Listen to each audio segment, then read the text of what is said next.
ഇത് വെച്ചിട്ട് 4 കാര്യങ്ങൾ ചെയ്യാം.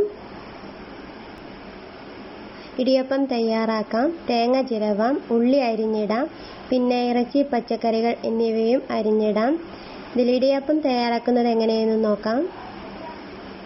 കൈകൾക്ക് ശക്തി കൊടുക്കാതെ അനായാസം തന്നെ ഇടിയപ്പം തയ്യാറാക്കാം. പിന്നെ തേങ്ങ ചിരവിയെടുക്കാം.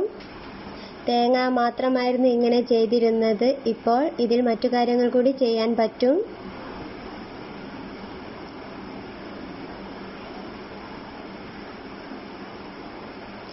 ഇനി ഉള്ളി അരിയുന്നതാണ്. ഇത് കൂടാതെ കക്കിരിക്ക, ക്യാരറ്റ് എന്നിവയൊക്കെ കഷ്ണങ്ങളാക്കി അരിഞ്ഞെടുക്കാം. ഇനി ഇറച്ചി മുറിച്ചെടുക്കുന്നതാണ്. ഇതിൽ തന്നെ പച്ചക്കറികളും കഷ്ണങ്ങളാക്കി മുറിക്കാവുന്നതാണ്.